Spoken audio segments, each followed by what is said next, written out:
One of the things that I think is going to be really interesting, though, is I read the Global Threats Report the other day, which is, they do it every year, and they say, here are the biggest threats we need to worry about. And it's funny because in those reports, it's one of the few places where anybody in the federal government can actually talk about climate change without being accused of being nuts. But the intelligence community, it is a threat for them. I mean, it is a concern for them because as climate change gets worse, you're going to see North Africa become less and less manageable. You're going to see refugee crises get bigger and bigger. You're going to see food shortages drive more and more political change. So they're allowed to talk about it. But what I find particularly, I mean, frankly, climate change and out of control banks are a much bigger threat to this country, probably even than cyber, and certainly than terrorism at this point. And our national security state doesn't protect us from those two entities.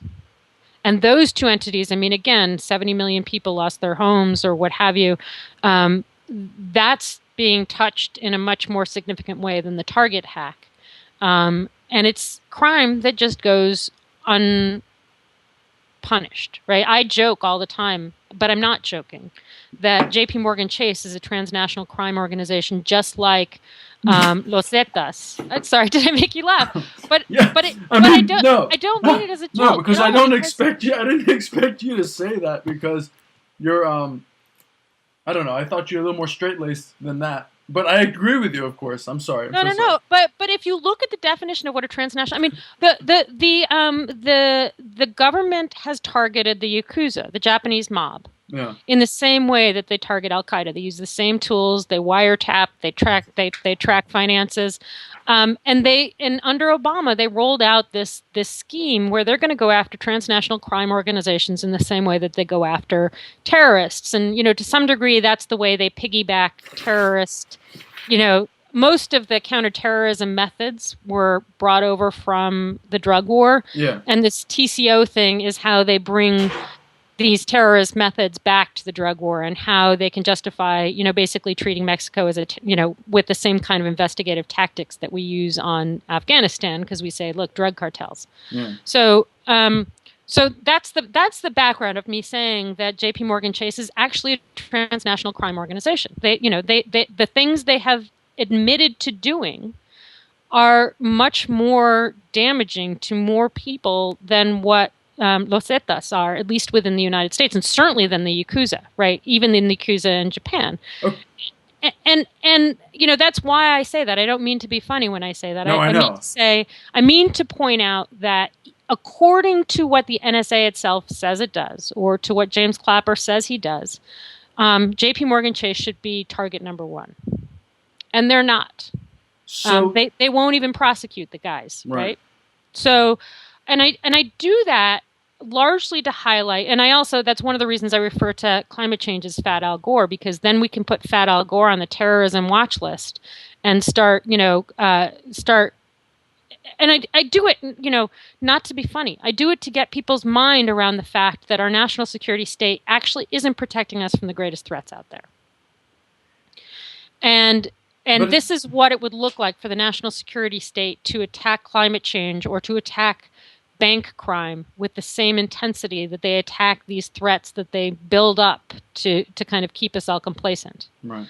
And I think that is when it becomes clear that the national security state is not protecting us against the worst threats. Then I think their credibility will really begin to crumble. And then I think you're going to begin to see. I think that's one of the interesting things about the Snowden declarations is, and one of the reasons why both Chelsea Manning's leak and Snowden's leaks, I think, freaked everyone out so much, is because secrecy is such a critical part of keeping us cowed to the national security state. Because they can say, you don't understand, we have secrets you don't know. And if we can compare what they're telling us with what actually, with the documentation behind it, then the stories they tell us start to lose their magic. Sure. The NSA still 7 months later is saying, our story, nobody's given our story a chance. Nobody lets us tell our story. Now that's bollocks. They still have the same reporters they give exclusive leaks to, and the reporters still, report them very obediently and very credulously, although they're getting less credulous, which I think really scares the NSA. But it doesn't work because people have access to another source of information which refutes everything they're saying. And when the national security state loses credibility in that fashion, which I think, it's just begun to chip away. I don't think it's really begun to crumble, but that is something which I think weakens their ability to run the country the way they have been. You mentioned this idea of people seeing a different narrative, that notion that there's a narrative that they was putting forward. And earlier I have a blog, and it's like I think it's going to be like a 12, or who knows, it keeps growing, but like a 14 blog piece about my whole perspective on the NSA. And I very early on get into the issue of I don't want to use the term brainwashing, but that's what's coming to my head. Propaganda. I talk about propaganda. Yep. And I also think that maybe people are shifting, but do you think people are getting smarter? Maybe. I mean, or I talk about a moral shift in the other interview I did. Do you think that's a possibility, that people are wising up? Depends who you mean by people. I think that the Snowden leaks have gotten a surprisingly broad base level understanding. I think the polling on it is very interesting because you see a majority of the people who are worried about it, but also a majority who'd like him to do time. So, the majority of the country is in a very interesting place where they still believe that rule of law works, that Snowden should come back and do time for having stolen all these documents, but that they think the NSA is out of control. And that's, and the numbers vary, but that's sort of where you go. Okay, that's sort of where you're at. But of that majority, really just, the tip of the iceberg really is following closely enough to I think, to be able to question the narrative in meaningful fashion. And just as an example, one of the things I'm really Pew has been one of the people polling this.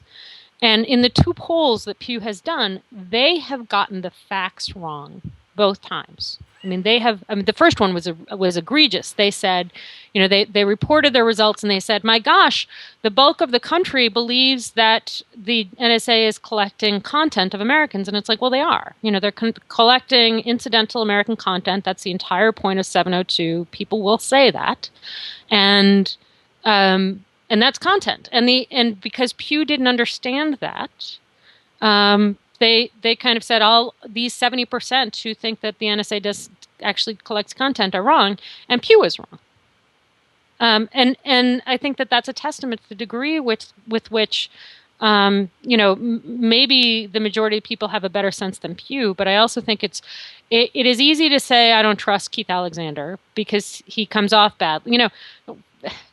To me, it's amazing that the NSA hasn't booted Clapper. I mean, Clapper's not NSA, but that the administration hasn't booted Clapper and Alexander just to get more credible voices out there, because neither one of them has credibility, both in their delivery and in their contempt for the American people. And so, if the administration had done even marginally competent pushback against Snowden, I think things would be different. But they didn't. And they had non-credible voices saying things that were not credible and claiming to be transparent when it was, patently obvious they weren't being. And, everyone still is using that target line. We don't target Americans. It's like, well, yeah, but you also bulk collect, which means you collect a ton of American content, which is part of the issue. Mm. And it's like they've internalized the term target to such a degree they don't understand why that doesn't work. It's a meaningless term, and it should be treated as a meaningless term. So, I guess this is my long-winded way of saying that I think that the narrative is cracking, but that not for a large enough people for it to matter yet. Mm-hmm. Okay. I was gonna. It's very interesting talking to you. You really have you really know a lot. You pack in a lot of information in a Or I'd given. say a lot. You know, Well, some would dispute whether I know a lot, but okay. Um, oh yeah. So, what do you think of the different bills that are being proffered in Congress right now? Which one do you think is the leading candidate to hit the target as best as possible for the time being?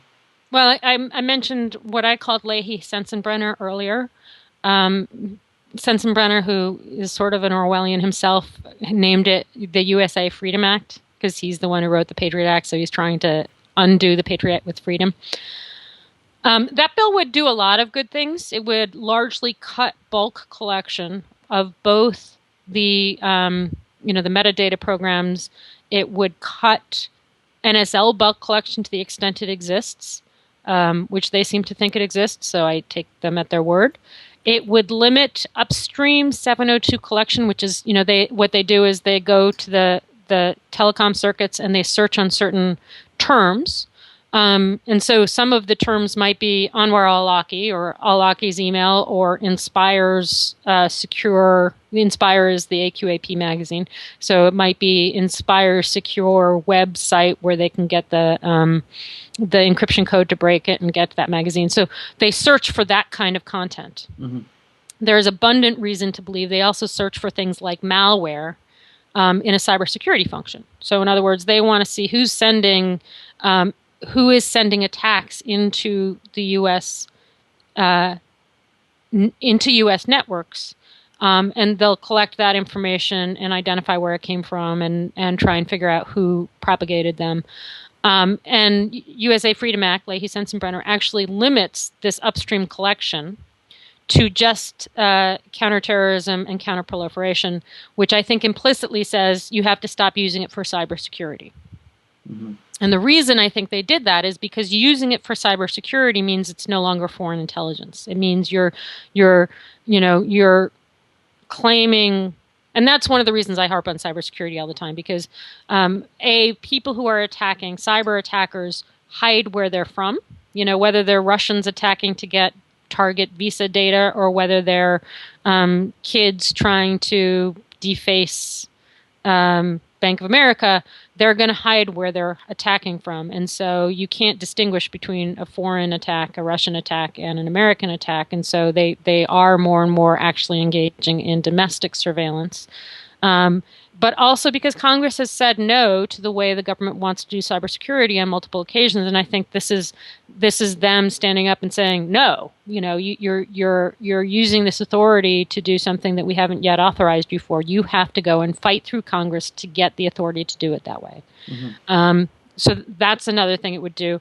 Another thing it would do is for Section 702 collection. It would make it a lot harder to do backdoor searches. So right now, when they collect, say they target, we're going to collect all Gmail going in or out of Yemen because it's a terrorist place, and so we want to collect everything and wade through it. And they, there's reason to believe they do that kind of larger scale collection on certain kind of places. We also would expect them to, say, collect Anwar al-Awlaki's email and anybody he ever talks to. So those are the kinds of collections they do. So say they collect Anwar al-Awlaki's email and anyone they talk to, and some, 17-year-old kid in Chicago is emailing Anwar al-Awlaki because his way of working out adolescent angst, particularly because he's Arab, is to get really frustrated about the things America does to Arabs, and he reaches out to Anwar al-Awlaki that way. That email will be in NSA servers forever. And right now, the government can go back in 10 years or 5 years or 3 years later say, I wonder if this kid in Chicago ever emailed Anwar al-Awlaki, and they'll find it. And they'll use it to indict the kid later and to prove that he has ties to terrorists when whatever he may go on to do may be no different from a white kid acting up with a pipe bomb, right? I'm not defending this, but it means the white kid with the pipe bomb gets diverted or gets 2 years plus then probation, and the Muslim kid gets 30 years in maximum security. And the FBI gets to say, we caught a terrorist. And that's the kind of thing that goes on. So USA Freedom Act would also limit for 702 data the degree to which they do it. I say to that, what the NSA is then going to do is go collect overseas, and they'll have all that same data as 12333 collection, and they'll be able to do backdoor searches on that. That's the way the NSA works. That's the way any bureaucratic entity works. If you give them a loophole, they'll do it. But whatever, it is an improvement. And then it adds some more reporting. Like one of the things that Pat Leahy has very quietly done for years, which I think I'm the only one who's watched, is he has, when the Patriot Act reauthorization passed the first time, he said, let's get the DOJ IG to actually review what's going on. And I think some of the early awareness of how screwed up these programs came from those early reports. And those reports actually date to 2006.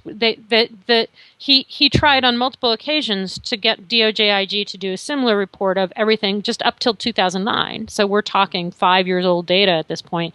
And there's been a report that's been going on for over 1,300 days of Section 215 as it existed up until 2009, which would give us an independent look at all the claims the government is making about whether or not all those violations in 2009 were an accident or not. They're not. You have to be incredibly credulous to believe they were an accident, and they've been trying to stall that kind of reporting. Well, USA Freedom Act would add a lot more reporting, would make the NSA Inspector General an independent figure, so he can't protect the agency, which I think that they have done in the past. So it's a good start, but that's all it is. And I think that right now, I think it could pass the House pretty easily, partly because all those Republicans want to stick it to Obama, but partly because I think there are more people in the House who are hearing from constituents. But the way these improvements to these NSA bills always die is in the Senate Judiciary Committee, where Dianne Feinstein has a seat.